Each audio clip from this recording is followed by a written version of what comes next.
अस्सलाम वालेकुम दोस्तों। आधी रात का वक्त है। राना साहब कह रहे थे मुझे घर नींद ही नहीं आ रही थी। मैंने कहा जी ठीक है, मैंने इनका मैसेज आया, मैंने कहा आ जाए। तो इन्होंने मुझे एक वाकया सुनाया अभी, मैं चाहता हूँ आपसे भी शेयर करें। तो राना साहब उर्दू में पंजाबी में जैसे बेहतर समझें। पहले तो मैं जनाब सबका शुक्रिया अदा करूंगा जो ਮੇਰੀ ਸਾਡੀ ਗੱਲਬਾਤ ਨੂੰ ਜਿਹੜੇ ਲੋਕ ਪਸੰਦ ਕਰਦੇ ਨੇ ਉਹਨਾਂ ਦਾ ਬੇहद ਸ਼ੁਕਰੀਆ। ਔਰ ਮੈਂ ਉਹਨਾਂ ਲੋਕਾਂ ਦਾ ਵੀ ਸ਼ੁਕਰੀਆ ਅਦਾ ਕਰਨਾ ਜਿਹੜੇ ਅਬਾਸ ਭਾਈ ਦਾ ਚੈਨਲ ਦੇਖਦੇ ਨੇ, जी जी मोहब्बत ਠੀਕ है ਹੈ, जिन्ना दी ਲਾਈਕ चाहत है। ਕਰਦੇ ਨੇ, ਮੁਹੱਬਤ ਕਰਦੇ ਨੇ ਇਹਨਾਂ ਨਾਲ। ਸਭ ਤੋਂ ਪਹਿਲਾਂ ਤੇ ਉਹਨਾਂ ਦਾ ਸ਼ੁਕਰੀਆ, बिल्कुल जी, मेरे वालों भी ठीक बहुत है, ज्यादा जी। थैंक्स है ਉਹਨਾਂ ਦਾ। हालांकि साड़ी वीडियो कोई हमारी वीडियो कोई इतनी खास नहीं होती, आम सी वीडियो है, इसके बावजूद आप लोग देखते हैं, अपना कीमती वक्त देते हैं, और ये तो आपकी मोहब्बत है। और आला दरफी हम आपके बेहद मशहूर हैं। तो राना साहब के काफ़ी लोग फैन हैं। एक बंदे ने मुझे कमेंट्स किया था, भाजी तुसी मुरासी से नहीं।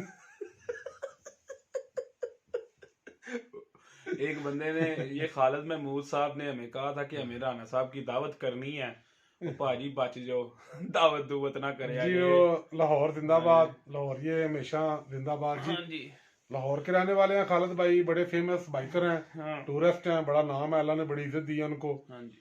और उन्होंने राणा साहब को खाने पे बुलाया, जरूर जाएंगे जी हम इंशाल्लाह। राणा साहब चलिए, कोई लेकिन गल फिर भी भाई खालिद बच जाए जी। नहीं। अच्छा गल तो सुनाओ ਜਿਹੜੀ ਗੱਲ ਵਾਸਤੇ। ਅੱਛਾ ਉਹ ਨਾ, ਇਹ ਨਾ ਕੋਈ 5 ਜਾਂ 6 ਸਾਲ ਪਹਿਲਾਂ ਦੀ ਗੱਲ ਹੈ, 7 ਸਾਲ ਪਹਿਲਾਂ ਦੀ ਗੱਲ। ਅਸੀਂ ਨਾ ਇੱਥੇ ਇੱਕ ਜਗ੍ਹਾ ਕੰਮ ਕਰਦੇ ਸਾਂ ਤੇ ਕੰਮ ਕਰਨ ਜਾਣਾ ਸੀ ਅਸੀਂ। ਸਾਡੀ ਡਿਊਟੀ ਸਟਾਰਟ ਹੁੰਦੀ ਸੀ 2:30 ਵਜੇ। ਅੱਛਾ 2:30 ਵਜੇ ਤੋਂ ਲੈ ਕੇ ਨਾ ਅਸੀਂ ਰਾਤ ਨੂੰ 10-11 ਵਜੇ ਤੱਕ ਡਿਊਟੀ ਕਰਦੇ ਹਾਂ। ਅੱਛਾ ਉਹ ਨਾ ਮੈਂ ਘਰ ਆਇਆ ਤੇ ਨਾ ਮੇਰੇ ਅੰਮੀ ਘਰ ਤੇ ਨਾ ਅੱਬੂ ਘਰ, ਕੋਈ ਬੰਦਾ ਨਾ ਘਰ, ਛੋਟਾ ਭਾਈਆ ਘਰ। ਅੱਛਾ ਉਹ ਸਭ ਤੋਂ ਛੋਟਾ ਭਈਆ ਘਰ ਤੇ ਮੈਂ ਤੇ ਮੇਰਾ ਦੋਸਤ ਹੈ ਉਸਤਾਦ ਪਾਨ ਸ਼ਾਪ ਵਾਲਾ। ਅਸੀਂ ਇੱਥੇ ਜਨਾਬ ਅਸੀਂ ਦੋਵੇਂ ਇਕੱਠੇ ਕੰਮ ਕਰਦੇ ਸਾਂ ਤੇ ਉਹ ਘਰ ਆ ਕੇ ਦੇਖਿਆ ਰੋਟੀ ਕੋਨੀ ਪੱਕੀ, ਅੰਡਿਆਂ ਦੇ ਵਿੱਚੋਂ ਧੂਆਂ ਨਿਕਲਣ ਡਿਆ। ਅੱਛਾ ਅੰਡੇ ਬਣੇ ਜਨਾਬ ਬਿਹਤਰੀਨ ਮਸਾਲੇ ਵਾਲੇ, ਤੇ 2 ਰੋਟੀਆਂ ਪਈਆਂ, 2 ਅਸੀਂ ਨਾਲ ਲੈ ਕੇ ਚੱਲੇ ਹਾਂ। ਅਸੀਂ ਕਿਹਾ ਨਾਲ ਕੀ ਖੰਡੀਆਂ ਨੇ, ਇੱਥੇ ਹੀ ਖਾ ਲੈਂਦੇ ਆ। ਅੱਛਾ ਉਹ ਭਾਈਆ ਮੇਰਾ, ਮੈਨੂੰ ਨਹੀਂ ਪਤਾ ਕਿ ਬਣਾ ਕੇ ਆਂਡੇ ਨਾ ਰੋਟੀਆਂ ਲੈਣ ਗਿਆ ਸੀ 1-2 ਹੋਰ। ਅੱਛਾ ਮੈਂ ਕਿਹਾ ਠੀਕ ਹੈ। ਅਸੀਂ ਖਾ ਪੀ ਕੇ ਜਨਾਬ ਜਦੋਂ ਐਨ ਵਿਹਲੇ ਹੋ ਗਏ ਨਾ, ਉਹਨੇ ਚਿਰ ਨੂੰ ਰੋਟੀਆਂ ਲੈ ਕੇ ਆ ਗਿਆ। ਉਹਨੇ ਆਖਿਆ ਇੱਥੇ ਮੇਰਾ ਆਂਡਾ ਪਿਆ ਸੀ। ਅੱਛਾ ਹੁਣ ਪਹਿਲੀ ਗੱਲ ਤੇ ਅਸੀਂ ਮੰਨੀਏ ਨਾ, ਰੋਟੀ ਖਾਧੀ। ਫਿਰ ਅਸੀਂ ਜਦੋਂ ਉਹਨੇ ਕਿਹਾ ਤੁਹਾਡੇ ਤੋਂ ਇਲਾਵਾ ਘਰ 'ਚ ਕੋਈ ਵੜਿਆ ਹੀ ਨਹੀਂ, ਅਸੀਂ ਮੰਨ ਗਏ ਭਾਈ ਉਹਨੇ ਮੈਨੂੰ ਗਾਲਾਂ ਗੂਲਾਂ ਕੱਢੀਆਂ ਰੋਟੀ ਪਿੱਛੇ, ਤੇ ਮੈਂ ਖੈਰ ਉਹਨੂੰ 2 ਕੁ ਮਾਰੀਆਂ। ਉਹ ਭਾਈ ਉਹ ਉਦੋਂ ਤੁਹਾਨੂੰ ਪਤਾ ਚੋਰੀ ਚਕਾਰੀ ਵਾਵਾ ਸੀ। ਉਹ ਘਰਦਿਆਂ ਨੇ ਨਾ ਇੱਕ ਰੱਖਿਆ ਸੀ ਪਿਸਤੌਲ, ਟੁੱਟਾ ਭੱਜਾ ਜਿਹਾ, ਉਹ ਚੱਲਦਾ ਵੀ ਸੀ। ਭਾਈ ਇਹਦੇ ਉੱਤੇ ਪਿਸਤੌਲ ਚੜ ਗਿਆ। ਅੱਛਾ ਇਹਨੇ ਭਾਈ ਮੈਗਜ਼ੀਨ 'ਚ ਗੋਲੀ ਚਾੜੀ, ਗੋਲੀ ਚਾੜ ਕੇ ਤੇ ਪਿਸਤੌਲ ਸਾਡੇ ਵੱਲ ਨੂੰ ਸਿੱਧੀ ਕਰ ਦਿੱਤੀ। ਉਹ ਮੇਰੇ ਨਾਲ ਦੇ ਨੂੰ ਮੌਕਾ ਲੱਭ ਗਿਆ ਬਾਹਰ ਦੌੜਨ ਦਾ। ਅੱਛਾ ਉਹ ਦੌੜ ਗਿਆ। ਉਹ ਦੌੜ ਗਿਆ, ਮੈਂ ਬਾਥਰੂਮ 'ਚ ਵੜ ਗਿਆ।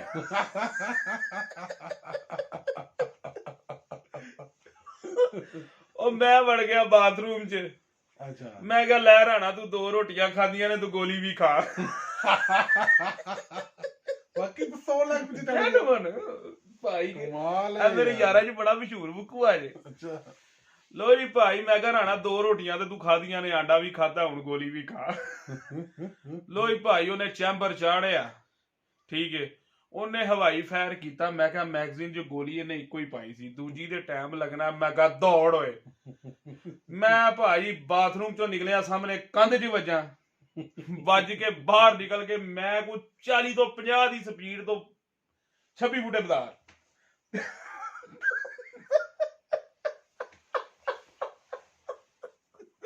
ਆਦੇ ਯਾਰ, ਰੋਟੀ ਪਿੱਛੇ ਪਿਸਤੌਲ ਯਾਰ। ਰੋਟੀ ਵੀ ਜੇ ਬੰਦਾ ਮਾਰ ਛੜਾ ਲਗਾਈ, ਅੱਲਾ ਦੇ ਬੰਦੇ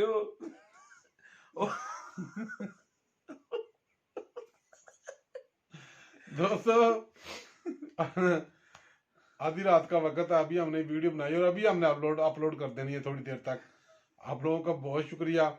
कोई बंदा राणा साहब को दावत पे बुलाना चाहता है तो बुला सकता है, लेकिन अपनी जिम्मेदारी पर। और खालिद भाई लाहौर वाले, तो आपकी हिम्मत है जी, मैं दाद देता हूँ आपकी हिम्मत को क्योंकि इनको खाने पे बुलाना और ऊँट को कार में बिठाना एक बराबर है। ਹਾਂਜੀ ਜਾ ਉੱਤੇ ਤਲੀ ਹੈ ਜੀ। ਗੱਲ ਇਹ ਵੇ ਕਿ ਰੋਟੀ ਤੇ ਬੁਲਾ ਲਿਆ ਜੇ ਪਰ ਪਿਸਤੌਲ ਨਾ ਰੱਖਿਆ ਜੇ ਕੋਲ। राणा साहब खुदा हाफिज कर। ਅੱਲਾ ਹਾਫਿਜ਼ ਜੀ, ਅੱਲਾ बहुत शुक्रिया जी, खुश रहें, शाद रहें, आबाद रहें, अस्सलाम वालेकुम।